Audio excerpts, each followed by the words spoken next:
आज आपण हे 3 बॉटम कलर्स वापरून आउटफिट्स तयार करणार आहोत. पहिला कलर आहे पांढरा, दुसरा आहे पोपटी आणि तिसरा आहे ब्लू.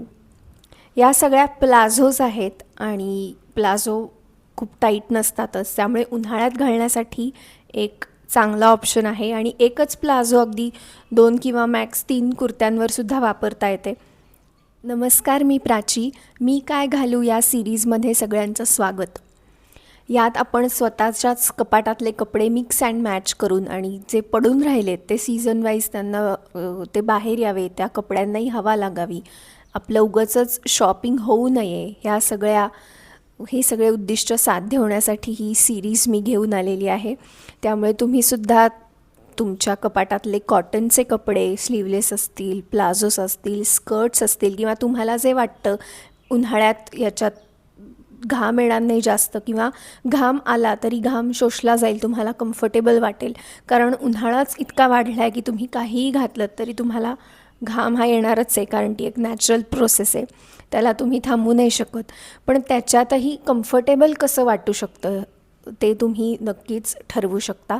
त्यामुळे आपण आजचे आउटफिट्स बघायला सुरुवात करूया. सो आपला पुढचा टॉप आहे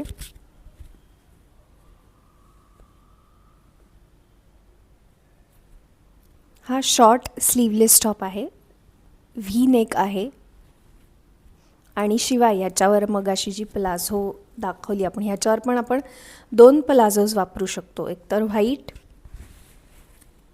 आणि ही जी पोपटी मी दाखवली, हा पण लुक एकदम मस्त दिसणार आहे, कारण हा शॉर्ट टॉप आहे. कुर्त्याचा लुक वेगळा दिसतो, शॉर्ट टॉपचा लुक वेगळा दिसतो. त्यामुळे शिवाय परत हा एकच टॉप याचा आपण रियूज केला, एकच टॉप आणि 2 प्लाझोज, त्यामुळे वेगळं शॉपिंग नाही, पण आउटफिट पण वेगळा क्रिएट होतो आहे. आपला पुढचा समर टॉप आहे.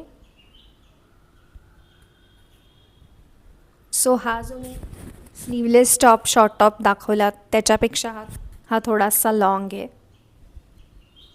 ह्याच्या खाली तुम्ही व्हाईट प्लाझो घालू शकता किंवा पिंकसुद्धा घालू शकता. पिंक माझ्याकडे नाही आहे, पण व्हाईटवर नक्कीच तुम्ही घालू शकता. आणि आजकाल असे स्ट्रॅपवाले टॉप्स पण खूप ट्रेंडिंग आहेत. तुम्ही जर ट्रेंड्स फॉलो करत असाल, तुम्हाला असं चालत असेल तर तुम्ही असंही घालू शकता किंवा इवन स्लीव्जवालेसुद्धा कॉटनचे घालू शकता. एक तर ह्याचं कापड खूपच हलकं आहे, शिवाय ह्याच्यात घाम पण शोषला जातो. फक्त धुतल्यावर हे कापड आटणार नाही ना, हे फक्त बघायला पाहिजे. त्यामुळे तुम्हाला जर साईजचा अंदाज व्यवस्थित घेता येत असेल तर तो तुम्ही धुतल्यावर आटणार हे गृहीत धरूनच तो साईज सिलेक्ट करा. हे दोन्ही टॉप्स मी रेडीमेड आणलेले आहेत तुळशीबागेतून,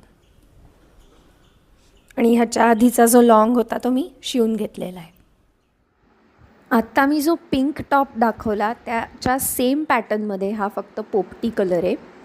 पॅटर्न अगदी सेम आहे, फक्त साईजमध्ये थोडा फरक असू शकतो. आणि आता तुम्हाला ह्याच्या खाली पण व्हाईट प्लाझो किंवा तो ज्या रंगाचे डिझाईन आहे पोपटी, आपण जी प्लाझो अनेक टॉप्सवर वापरायची असं म्हणतो आहे, ती प्लाझोसुद्धा तुम्ही वापरू शकता. मी घालून दाखवते. सो आत्ताच्या टॉपवर मी ती पोपटी प्लाझो घातलेली आहे आणि खूपच कम्फर्टेबल, म्हणजे टॉप तर इतका हलका आहे की उन्हाळ्यासाठी अगदी परफेक्ट आहे आणि मॅच पण होतो आहे छान. आणि आपला पुढचा टॉप आहे हा जरा वेगळ्या कलरमध्ये, मरून आणि ग्रेमध्ये आहे. याला पण अशाच स्ट्रॅप्स आहेत. याच्या खाली तुम्ही मरून स्कर्ट किंवा प्लाझो काहीही घालू शकता, किंवा तुम्हाला उन्हाळ्यात जीन्स जरी कम्फर्टेबल वाटत असेल तरीही तुम्ही जीन्ससुद्धा घालू शकता. इवन या चारी टॉप्स खाली जीन्ससुद्धा तुम्ही घालू शकता. तुम्हाला जे कम्फर्टेबल वाटतं ती तुमची फॅशन किंवा तो तुमचा ट्रेंड असतो. असं काही नाही तुमच्याकडे हे प्रकारचे हे कपडे असलेच पाहिजेत. तुमच्याकडे जरी नसले तरी काहीही फरक पडत नाही. फक्त तुमच्या कपाटात जर काही असे कपडे पडून राहिले असतील आणि ते सीझन वाईज तुम्हाला बाहेर काढायचे असतील, सीझनला सूट होत आहेत ते कपडे असं तुम्हाला वाटतं आहे, तर तुम्ही ते नक्की तुमचं कपाट एकदा आवरत जा प्रत्येक सीझनला. त्यामुळे तुम्हाला नक्की 2-4 आउटफिट्स शिवाय मिक्स अँड मॅच करून त्याचे वेगळे आउटफिट्ससुद्धा तयार होतील. त्यामुळे तुम्हाला वेगळं शॉपिंग करायची पण गरज नाही. हा एपिसोड खास उन्हाळ्यासाठी होता. तसंच आपण फंक्शनला जातो वेगवेगळ्या, तेव्हासुद्धा आपल्याला प्रत्येक फंक्शनला म्हणजे मुंज किंवा लग्न असेल तर त्याचेही छोटे छोटे मुहूर्तापासनं ते गृहप्रवेशापर्यंत अनेक छोटे छोटे फंक्शन्स असतात. त्याला पण आपल्याला दरवेळेला वेगळा आउटफिट लागतो.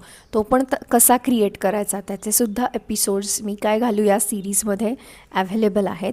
त्यामुळे तुम्ही ते सगळे एपिसोड्स नक्की बघा. तुम्हालासुद्धा काही आयडिया असतील तर मला कमेंटमध्ये सांगा आणि हे चॅनल सबस्क्राईब करा. धन्यवाद.